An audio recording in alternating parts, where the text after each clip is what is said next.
நாடு முழுக்க பல்வேறு குற்ற சம்பவங்கள் நடந்துட்டு தான் இருக்கு. காவல்துறையினரும் விசாரிச்சுட்டு தான் இருக்காங்க. அது மாதிரியான குற்றங்களின் தொகுப்பு தான் நிகழ்தகவு.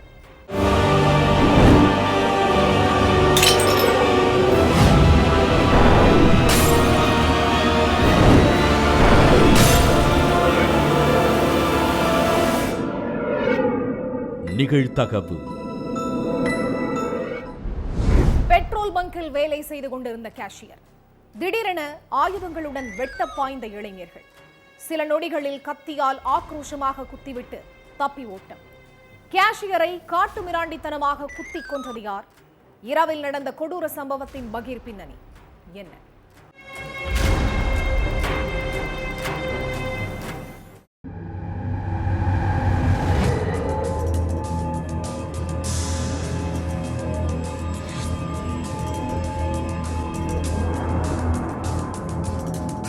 நைட்டு 8 மணி இருக்கும். ரோட்ல கார் பைக்குன்னு ஏகப்பட்ட வண்டிகள் போயிட்டு இருந்திருக்கு. இன்னொரு பக்கம் ஒரு சிலர் ரோட்ல நடந்து போயிட்டு இருந்திருக்காங்க. இப்படி பரபரப்பான நேரத்துல 2 இளைஞர்கள் ரத்தம் படிஞ்ச கத்தியோடையும் முகத்துல ரத்தம் தெறித்த நிலையிலையும் ஆக்ரோஷமா நடந்து போயிட்டு இருந்திருக்காங்க.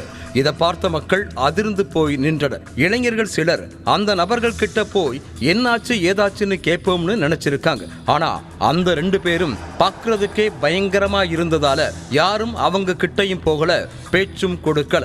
அவங்க எங்க தான் போறாங்கன்னு பாக்குறதுக்காக ஒரு சிலர் 2 பேர் பின்னாடியே 2 வீலரையும் நடந்தும் போயிட்டு இருந்திருக்காங்க. இன்னும் கொஞ்சம் பேரு தங்களோட செல்போன்ல போட்டோ வீடியோ எடுத்துட்டு இருந்தாங்க. கண்ணுல கொலவெறியோட ஆவேசமா நடந்து போனவங்க கடைசியில அங்க உள்ள போலீஸ் ஸ்டேஷன்ல போய் சரணடைஞ்சிருக்காங்க. சட்டை முழுக்க ரத்த கரையோடவும் முகம் முழுக்க ரத்தம் தெரித்தபடியும் வந்து நின்னவங்களை பார்த்து போலீஸ்காரங்களே ஒரு நிமிஷம் ஷாக் ஆகி இருக்காங்க. இதுக்கு நடுவுல சூலூர்ல பெட்ரோல் பங்க் ஊழியரை மர்டர் பண்ணிட்டாங்கன்னு போலீஸுக்கு போன் வந்திருக்கு. உடனே அங்க இருந்த போலீஸ்காரங்க ஸ்பாட்டுக்கு கிளம்புனாங்க. அந்த நேரத்துல ஸ்டேஷன்ல அறிவாலோட நின்னுட்டு 2 பேரு இந்த மர்டரை நாங்க தான் பண்ணோம், அதுதான் சரணடைய வந்திருக்கோம்னு சொல்லி அதிர வச்சாங்க. அதுக்கு பிறகு அவங்க கிட்ட நடத்தின விசாரணையில தான் எல்லா விஷயமும் தெரிய வந்திருக்கு. கோவை சித்தநாயக்கன் பாளையத்தைச் சேர்ந்தவர் சந்தோஷ்குமார். இவர் சூலூர்ல உள்ள பெட்ரோல் பங்க்ல கேஷியரா வேலை பார்த்துட்டு இருந்திருக்கார். மகனுக்கு வயசாகிட்டே போகுதுன்னு சந்தோஷோட பெற்றோர் அவருக்கு வரன் பார்க்க ஆரம்பிச்சாங்க. அப்போ மகனுக்கு ஜோதிங்கிற பொண்ணை பார்த்துருக்காங்க. சந்தோஷுக்கு ஜோதியை பார்த்ததுமே பிடிச்சு போயிருக்கு. அதே மாதிரி ஜோதிக்கும் சந்தோஷ ரொம்ப பிடிச்சு போயிருக்கு. அடுத்து பெரியவங்கள்லாம் சேர்ந்து 2 பேத்துக்கும் பேசி முடிக்க முடிவு பண்ணாங்க. ஆனா ஜோதி சந்தோஷோட ஜாதகங்கள் ஒத்து போகல. அதனால சந்தோஷோட பெற்றோர் ஜோதியை வேண்டாம்னு சொல்லிட்டாங்க. அதுக்கப்புறம் சந்தோஷுக்கு மாரியம்மாள்ங்கிற பொண்ணையும் கல்யாணம் பண்ணி வச்சுட்டாங்க. இப்போ இந்த தம்பதிக்கு 1 வயசுல பெண் குழந்தை இருக்கு. அதே மாதிரி ஜோதிக்கும் ரவிச்சந்திரன் அப்படிங்கிறவரோட கல்யாணம் ஆகியிருக்கு. 5 வருஷத்துக்கு முன்னாடி பொண்ணு பார்க்க போனப்பவே ஜோதியோட போன் நம்பரை வாங்கின சந்தோஷ் இப்போ வரைக்கும் அவங்க கிட்ட பேசிட்டு தான் இருந்திருக்கார். கல்யாணம் முடிஞ்சு குழந்தை பிறந்தும் ஜோதி மேல இருந்த ஈர்ப்பு சந்தோஷ விட்டு போகல. ஜோதியும் தனக்கு கல்யாணம் ஆனதை மறந்து சந்தோஷ் கிட்ட செல்போன்ல மணிக்கணக்கா பேசிட்டு தான் இருந்திருக்காங்க. ஒரு கட்டத்துல ஜோதியும் சந்தோஷும் வீட்டை விட்டு வெளியேறி ஒன்னா வாழ்ந்துட்டு வந்ததாகவும் சொல்லப்படுது. ஒரு கட்டத்துல விஷயம் வீட்டுல உள்ள பெரியவங்களுக்கு தெரிஞ்சு பிரச்சனை பெருசானதுக்கு அப்புறம் ஜோதியும் சந்தோஷும் பழகுறத கைவிட்டு இருக்காங்க. கொஞ்ச நாள் சைலண்டா இருந்தவங்க மறுபடியும் தங்களோட வேலையை காட்டியிருக்காங்க. ஜோதியோட நெருக்கமா இருந்த போட்டோஸை இன்ஸ்டாகிராம்ல போஸ்ட் பண்ணியிருக்காரு சந்தோஷ். அதுக்கு ஜோதி லைக்கும் போட்டு இருந்திருக்காங்க. அந்த போட்டோக்கள் எல்லாம் ரவிச்சந்திரன் கண்ணுல சிக்கவே தன்னோட மனைவிய அவன் வலையில சிக்க வைக்கிறதுக்காகவே சந்தோஷ் இந்த மாதிரி வேலையெல்லாம் பார்க்கறான்னு கொந்தளிச்சு சந்தோஷோட கதையை முடிக்க திட்டம் போட்டிருக்கார்.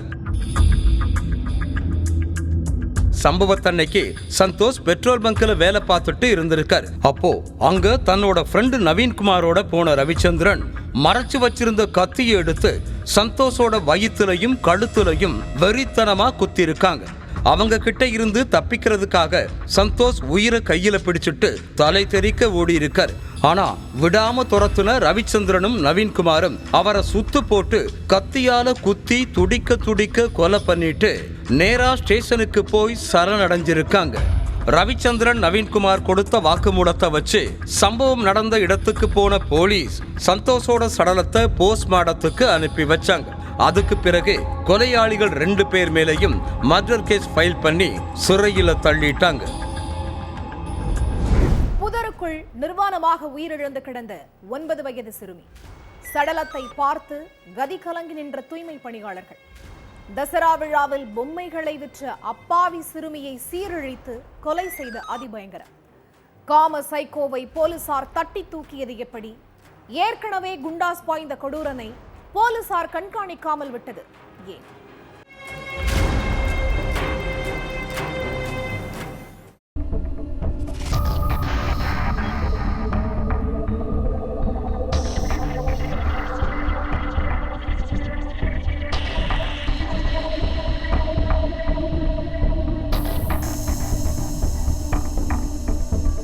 சாலையோரங்கள்ல அளவுக்கு அதிகமா புதர் மண்டி கிடக்கிறதா வனத்துறை அலுவலர்கள் உள்ளாட்சி நிர்வாகத்துல கம்ப்ளைண்ட் பண்ணிருக்காங்க. அதனால தூய்மை பணியாளர்கள் அங்க போய் துப்புரவு பணியில ஈடுபட்டிருக்காங்க. அப்போ அங்க செடிகளுக்கு நடுவுல ஒரு சிறுமியோட 2 கால்கள் தெரிஞ்சிருக்கு. என்ன ஏதுன்னு கிட்ட போய் பார்த்தப்ப சிறுமி நிர்வாண கோலத்துல பேச்சு மூச்சில்லாம கிடந்ததை பார்த்து அரண்டு போய் நின்னு இருக்காங்க. உடனே போலீசுக்கு தகவல் சொல்லவே அந்த இடத்துக்கு வந்த காவலர்கள் ஆய்வு பண்ணாங்க. சிறுமியோட உடம்புல அங்க ரத்த காயங்களும் பிறப்புறுப்புல இருந்தும் ரத்தம் வந்திருக்கிறத பார்த்திருக்காங்க.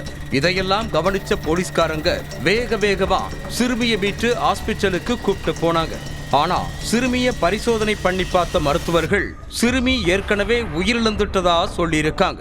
அதோட சிறுமியை அடிச்சு துன்புறுத்தி பாலியல் வன்கொடுமைக்கு ஆளாக்கி இருக்கிறதாகவும் ரிப்போர்ட்ல குறிப்பிட்டிருந்துச்சு.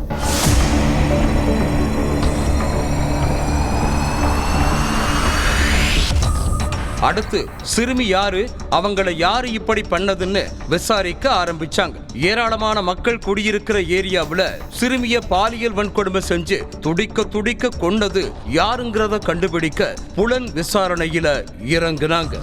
முதற்கட்டமா சுத்தி முத்தி உள்ள போலீஸ் ஸ்டேஷன்கள்ல மிஸ்ஸிங் கம்ப்ளைண்ட் ஏதாவது வந்திருக்கான்னு விசாரிச்சாங்க. அப்பதான் உயிரிழந்த சிறுமி யாருங்கிறது தெரிய வந்துச்சு. கர்நாடக மாநிலம் கலபுரகியை சேர்ந்தவங்க 9 வயசான சிறுமியோட அம்மா அப்பா பலூன் பொம்மைகளை விற்பனை செஞ்சுட்டு வர்றாங்க.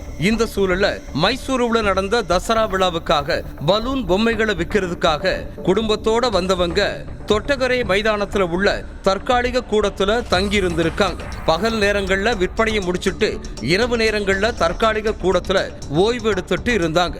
அதே மாதிரி புதன்கிழமையும் விற்பனையை முடிச்சுட்டு கணவன் மனைவி மகள் 3 பேரும் கூடத்துல தூங்கிட்டு இருந்திருக்காங்க. மறுநாள் காலையில கண் முடிச்சு பார்த்தப்பதான் தங்களோட 9 வயசு மகள் காணாம போனது தெரிஞ்சிருக்கு.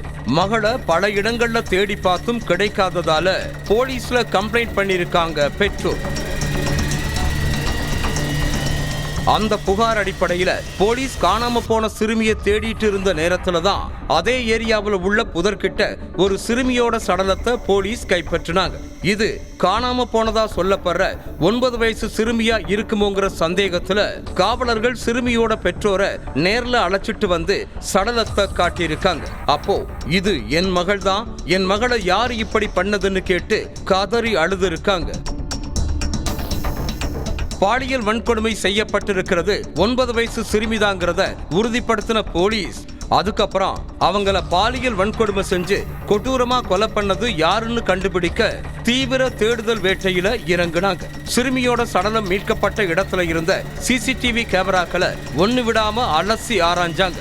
அதுல நடு ராத்திரி இளைஞன் ஒருத்தன் தூங்கிட்டு இருந்த சிறுமியோட வாயை பொத்தி புதர்கிட்ட தூக்கிட்டு போனது பதிவாகி இருந்துச்சு. சிறுமிய பாலியல் வன்கொடுமை செஞ்சு கொலை பண்ணவனோட அடையாளத்தை கண்டுபிடிச்ச போலீஸ் சிசிடிவியில பதிவான அவனோட போட்டோவை சோசியல் மீடியாவுல போஸ்ட் பண்ணி தீவிர தேடுதல் வேட்டையில ஈடுபட்டாங்க.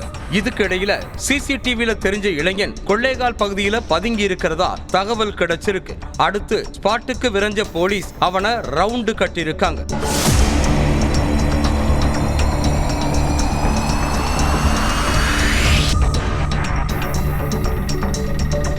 அப்போ போலீஸ்ல இருந்து தப்பிக்க முயற்சி செஞ்சவனை என்கவுண்டர் பண்ணி பிடிச்சிருக்காங்க. சித்தலிங்கபுராவை சேர்ந்த கார்த்திக் நிறைய கொலை கொள்ளை திருட்டுல ஈடுபட்டு பல கேஸ்கள்ல ஜெயிலுக்கு போயிட்டு வந்திருக்கிறதும் கார்த்திக் மேல ஏற்கனவே குண்டாஸ் வழக்கு இருக்கிறதும் விசாரணையில தெரிய வந்திருக்கு. ஏற்கனவே குண்டாஸ் வழக்குகள் இருந்தும் போலீஸ் கார்த்திக்க கண்காணிக்காம இருந்திருக்காங்க. அதோட விளைவுதான் 9 வயசு சிறுமியோட உயிர் அநியாயமா பறி போயிருக்கு. இப்ப கார்த்திக் போலீஸ் கஸ்டடியில ஹாஸ்பிட்டல்ல ட்ரீட்மெண்ட்ல இருக்கான். கால் குண்டடி பட்டதால கார்த்திக்கோட உயிருக்கு எந்த பாதிப்பும் இல்லைன்னு டாக்டர்கள் சொல்லி இருக்காங்க. ட்ரீட்மெண்ட் முடிஞ்சதுக்கு அப்புறம் கார்த்திக் அரெஸ்ட் பண்ணி ஜெயிலில் அடைச்சிருவோம்னு போலீஸ் தரப்புல இருந்து சொல்லி இருக்காங்க. இப்ப உள்ள சூழ்நிலையில எல்லா இடத்துலயுமே பெண் பிள்ளைகளும் பெண்களும் ரொம்ப எச்சரிக்கையாகவும் கவனமாகவும் இருக்கணுங்கிறதான் இது போன்ற சம்பவங்கள் உணர்த்திக்கிட்டே இருக்கு. அண்மை காலமாக தொடரும் வெடிகுண்டு மிரட்டல்கள், முதலமைச்சர் வீடு, ஆளுநர் மாளிகை, பள்ளிக்கூடங்கள் என அனைத்து பகுதிகளுக்கும் விடுக்கப்படும் மிரட்டல்களால் அச்சம். சோதனைக்கு பின் புரளி என தெரிய வந்தாலும் அடுத்தடுத்த மிரட்டல்களால் அரண்டு போய் உள்ள சென்னை மக்கள். வெடிகுண்டு மிரட்டல் விடுக்கும் மர்ம நபர்களை கடிவாளம் போடுவது எப்போது? இதற்கு தீர்வுதான் என்ன?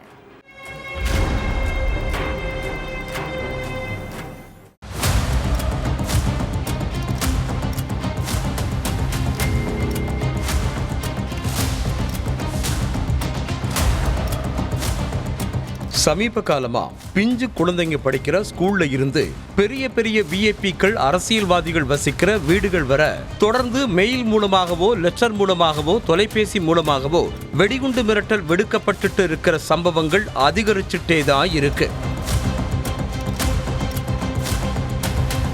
2024ஆம் ஆண்டு ஜனவரி மாசத்துல மட்டும் சென்னையில் உள்ள 13 ஸ்கூல்களுக்கு மெயில் மூலமா வெடிகுண்டு மிரட்டல் விடுக்கப்பட்டிருக்கு. இந்த சம்பவம் மாணவர்கள் மத்தியில பெரிய அதிர்ச்சியை ஏற்படுத்தி இருந்தாலும் இந்த மிரட்டல் சம்பவமும் ஸ்டாப் ஆகிற மாதிரி தெரியல. அதே மாதிரி இந்த மிரட்டல்கள் முக்கியமா பிரபலங்களோட வீடு, IT company, government office, school, college, ஏர்போர்ட்டை டார்கெட் பண்ணி தான் நடக்குது. பெரும்பாலான சந்தர்ப்பங்கள்ல சோதனைகளுக்கு அப்புறம் வெடிகுண்டு எதுவுமே கண்டறியப்படுறது கிடையாது. சோதனைக்கு அப்புறம் இந்த மிரட்டல் எல்லாமே வெறும் புரளின்னும் அதிகாரிகள் தரப்புல தெரிவிக்கப்படுது. வெடிகுண்டு மிரட்டல் தொடர்பான புகார்களை வச்சு தீவிரவாத தடுப்பு பிரிவு போலீசாரும் சைபர் கிரைம் போலீசாரும் தீவிரமா விசாரணை பண்ணிட்டு இருக்காங்க.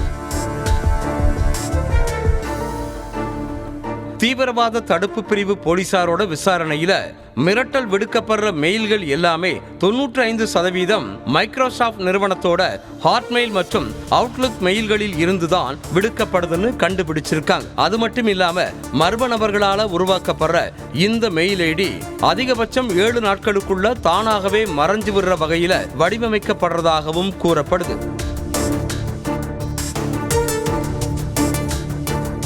கடந்த 2 வருஷத்துல 200க்கும் அதிகமான அவுட்லுக் ஹாட்மெயில் மூலமா பல பெயர்கள்ல இருந்து வெடிகுண்டு மிரட்டல் வந்திருப்பதாகவும் தகவல் வெளியாகி இருக்கு. குறிப்பா VPN-ஐ பயன்படுத்தி டார்க் வெப் மூலமா சில மர்ம நபர்கள் வெடிகுண்டு மிரட்டல்களை விடுறதால குற்றவாளிகளை கண்டுபிடிக்கிறதுல போலீஸுக்கு சிக்கல் ஏற்பட்டிருக்கு. போலீசார் சைபர் கிரைம் மூலமாக குறிப்பிட்ட மெயில் ஐடியை ட்ராக் செஞ்சாலும் ஒரு சில செகண்ட்ல வெவ்வேறு நாட்டோட லொகேஷனை காட்டுதான். இதனால உண்மை குற்றவாளிகளை கண்டுபிடிக்கிறதுல போலீசாருக்கு சிக்கல் ஏற்பட்டிருக்கு. தமிழ்நாட்டில் இருந்து கேரளா, ஆந்திரம், தெலுங்கானா, கர்நாடகா, மகாராஷ்டிரா, பீகார், உத்தரப்பிரதேசம்னு 12 மாநிலங்களுக்கு விடுக்கப்பட்ட மிரட்டல் தொடர்பா இதுவரை 12 வழக்குகள் பதியப்பட்டிருக்கு. இந்தியாவில் மட்டுமில்லாம அமெரிக்காவில் உள்ள கலிபோர்னியா மாகாணத்தின் சான் பிரான்சிஸ்கோ நகர்லையும் ஒரு வழக்கு பதிவு செய்யப்பட்டிருப்பதா அதிகாரிகள் தெரிவிச்சிருக்காங்க. அது மட்டும் இல்லாம இங்கிலாந்து, மலேசியான்னு பிற நாடுகளுக்கும் தமிழ்நாடு அரசியல் தலைவர்கள் பெயர்ல இமெயில் மூலமா மிரட்டல் விடுக்கப்பட்டுள்ளதாகவும் போலீசார் விசாரணையில தெரிய வந்திருக்கு. 95% மெயில் ஐடி மைக்ரோசாஃப்ட் நிறுவனத்தோட மெயில் ஐடியில இருந்து வர்றதால அந்த நிறுவனத்துக்கு பலமுறை தரவுகளை கேட்டு கடிதம் அனுப்பியதா போலீஸ் தரப்பு தெரிவிச்சிருக்காங்க. ஆனா இப்ப வர மைக்ரோசாஃப்ட் நிறுவனம் தரவுகளை தர மறுப்பு தெரிவிச்சுட்டு இருக்காங்க. மத்திய உள்துறை மூலமா சம்பந்தப்பட்ட மெயில் நிறுவனத்திற்கு கடிதம் அனுப்பினாலும் முறையான பதில் கிடைக்கலன்னு கூறப்படுது. எல்லா தரவுகளையும் மைக்ரோசாஃப்ட் நிறுவனம் தந்தால் மட்டும்தான் இந்த வெடிகுண்டு மிரட்டல் சம்பவத்துல உண்மை குற்றவாளிகளை கண்டுபிடிக்க முடியும்னு ஒரு சில அதிகாரிகள் தெரிவிச்சாலும் புதிய வியூகத்தை நடைமுறைப்படுத்தி அது மூலமா சில நாட்கள்ல மர்ம நபர்களை அடையாளம் கண்டுபிடிப்போம்னு அதிகாரிகள் தெரிவிச்சிருக்காங்க. வங்கிக்கு பைக்கில் சென்று கொண்டிருந்த புதுமாப்பிள்ளையின் பைக்கை திடீரென வழிமறித்த 4 பேர் கொண்ட கும்பல் உடம்பை கத்தியால் குத்தி கிழித்து புதுமாப்பிள்ளையை கொலை செய்த கொடூரம். செல்போன் நம்பரை ட்ரேஸ் செய்து கொலையாளிகளை தட்டி தூக்கிய போலீஸ். திருமணமான 10 நாட்களில் புதுமாப்பிள்ளை கொலை செய்யப்பட்டது ஏன்? நடந்தது என்ன?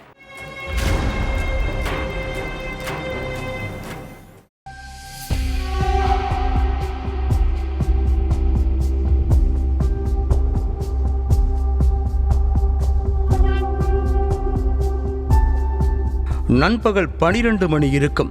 எடவூர் கிராமம் வழியா பைக்கில் போயிட்டு இருந்தாரு இளைஞர் கணேஷ்.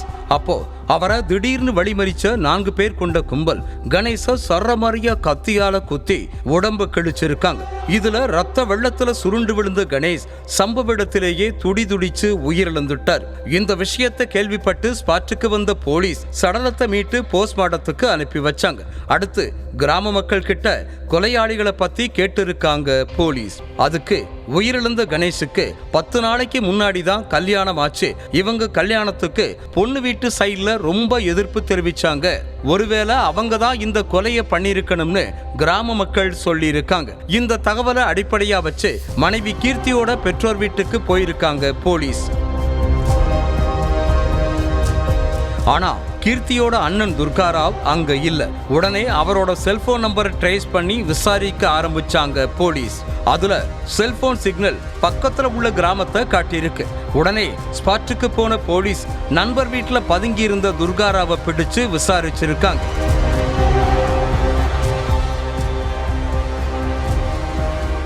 ஆந்திராவில் உள்ள எடவரு கிராமத்தை சேர்ந்த கணேஷ் எலக்ட்ரீஷியனா வேலை பார்த்துட்டு இருந்திருக்கார். இவருக்கு தெனாலியை சேர்ந்த கீர்த்திங்கிற பொண்ணு கூட திருமண பேச்சுவார்த்தை நடந்திருக்கு. கணேஷ் முறைப்படி தன்னோட பெற்றோர் சொந்தக்காரங்களை கூப்பிட்டுட்டு கீர்த்தியோட வீட்டுக்கு சம்பந்தம் பேச போயிருக்கார். கணேஷ் கீர்த்தியை விட ரொம்ப குள்ளமா இருந்ததால கீர்த்தியோட பெற்றோருக்கு கணேச சுத்தமா பிடிக்கல. ஆனா அந்த சந்திப்பு கணேஷுக்கும் கீர்த்திக்கும் காதலா மாறி இருக்கு. செல்போன் நம்பரை பரிமாறிக்கிட்ட 2 பேரும் டெய்லி போன் பேசி தங்களோட லவ்ல ரொம்ப டீப்பா இறங்கி இருக்காங்க. இதுக்கடையில இவங்களோட லவ் மேட்டர் பொண்ணோட வீட்டுக்கு தெரிய வந்திருக்கு. இதனால பயங்கர கோபமான கீர்த்தியோட பெற்றோரும் அண்ணன் துர்காராவும் அவன் உன்னைய விட உயரம் குறைவா இருக்கிறதால தான் அவனை உனக்கு கட்டி வைக்கல, இப்ப நீயே அவனை லவ் பண்ணி கல்யாணம் பண்ணிக்கிட்டா நம்ம சொந்தக்காரங்கள் எல்லாம் தப்பா நினைப்பாங்க, அதனால அவனோட பழகுறத நிறுத்திட்டு ஒழுங்கா நாங்க சொல்ற பையனை கல்யாணம் பண்ணிக்கோன்னு சொல்லி இருக்காங்க. ஆனா பெற்றோரோட பேச்ச காது கொடுத்து கூட கேட்காத கீர்த்தி எனக்கு கல்யாணம்னு ஒண்ணு நடந்தா அது கணேஷ் கூட தான், அப்படி இல்லைன்னா நான் உயிரோடவே இருக்க மாட்டேன்னு மிரட்டி இருக்காங்க. அது மட்டும் இல்லாம அன்னைக்கு நைட்டே கணேஷுக்கு போன் பண்ண கீர்த்தி எங்க வீட்டுல நம்ம லவ் மேட்டர் தெரிஞ்சிருச்சு, அதனால நம்ம 2 பேரும் ஓடி போய் கல்யாணம் பண்ணிக்கலாம்னு சொல்லி இருக்காங்க. அதுக்கு கணேஷும் ஓகே சொல்ல வீட்டை விட்டு வெளியேறி இருக்காங்க கீர்த்தி. அடுத்து 2 பேரும் அங்குள்ள ஒரு கோயில்ல கல்யாணம் பண்ணிக்கிட்டாங்க. அடுத்து ரிசப்ஷனையாவது ரொம்ப கிராண்டா நடத்தணும்னு திட்டம் போட்ட அந்த தம்பதி அதுக்கான பணத்தையும் புரட்ட ஆரம்பிச்சிருக்காங்க. இந்த விஷயத்தை கேள்விப்பட்டு ஆத்திரமடைஞ்ச கீர்த்தியோட அண்ணன் துர்காராவ் கணேச கொலை செய்யணும்னு திட்டம் போட்டிருக்கான். சம்பவத்தன்னைக்கு ரிசப்ஷனை கிராண்டா நடத்துறதுக்காக பக்கத்துல உள்ள பேங்க்ல நகையை அடமானம் வைக்க பைக்ல போயிட்டு இருந்திருக்காரு கணேஷ். அப்போ திடீர்னு அங்க 2 பைக்குகள்ல வந்த 4 பேர் கணேச வழிமறிச்சிருக்காங்க. அடுத்து மறைச்சு வச்சிருந்த கத்தியை எடுத்து கணேச சர்ற மாதிரியா குத்தி கிழிச்சிட்டு தப்பிச்சு போயிருக்காங்க. இதுல நிலை குலைஞ்ச கணேஷ் சம்பவ இடத்திலேயே துடிக்க உயிரிழந்துட்டார். இந்த விஷயத்தை கேள்விப்பட்டு ஸ்பாட்டுக்கு வந்த போலீஸ் கொலையாளி துர்காராவோட செல்போன் நம்பரை ட்ரேஸ் பண்ணி விசாரிக்க ஆரம்பிச்சாங்க. அதன்படி பக்கத்து கிராமத்துல நண்பனோட வீட்டுல பதுங்கி இருந்த துர்காராவையும் அவனோட நண்பர்களையும் அரெஸ்ட் பண்ணி போலீசார் சிறையில் அடைச்சிட்டாங்க. சென்னையில் ஒரு பல்கலைக்கழகத்தில் நடைபெற்ற சம்பவம் போல மேற்கு வங்காளத்தில் அரங்கேறிய கொடூர சம்பவம். ஆண் நண்பருடன் மருத்துவக் கல்லூரி வளாகத்தில் நடந்து சென்ற மருத்துவ மாணவியை தரதரவென இழுத்துச் சென்று சீரழித்த பயங்கரம். பெண்ணை காப்பாற்ற முயன்ற ஆண் நண்பரை விரட்டியடித்த அரக்கன்கள்.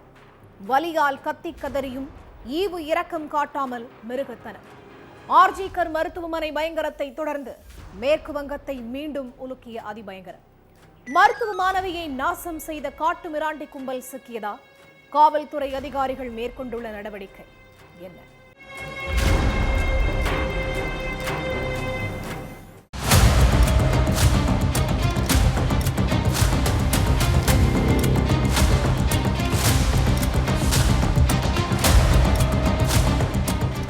மேற்கு வங்க மாநிலம் துர்காப்பூர்ல பிரைவேட் மெடிக்கல் காலேஜ் ஒன்று செயல்பட்டு வருது.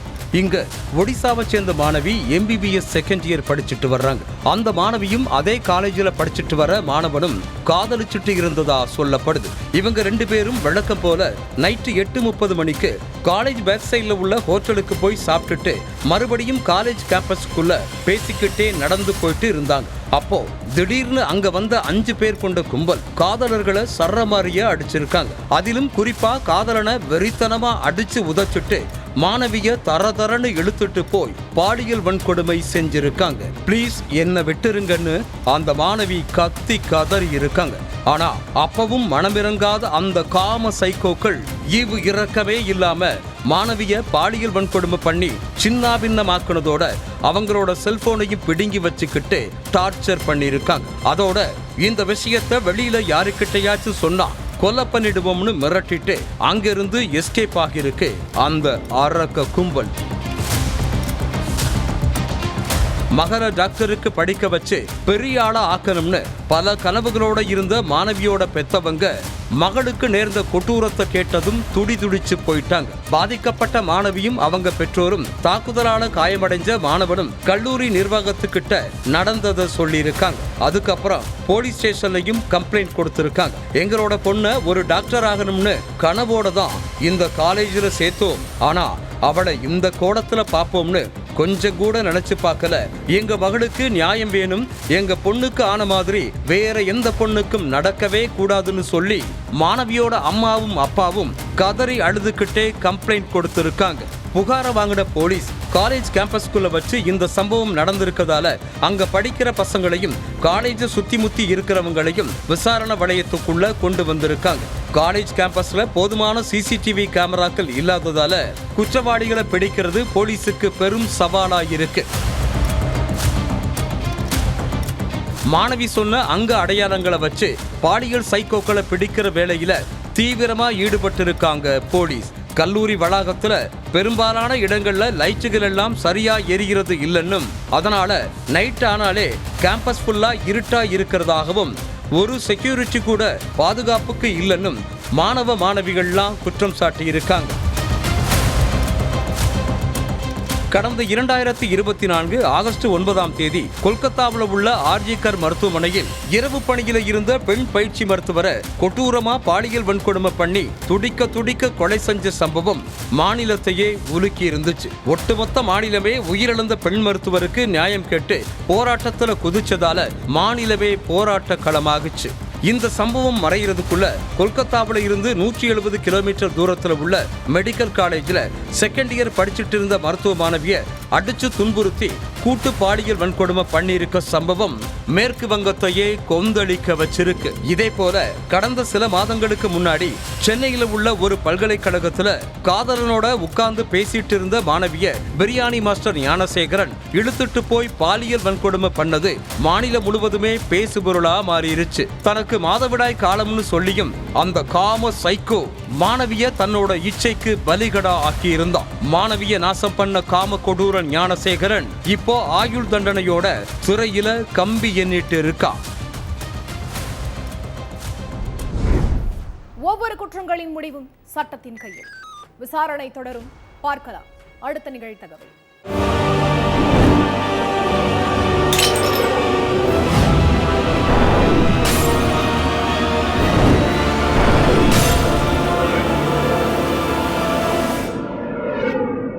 நிகழ்தகவு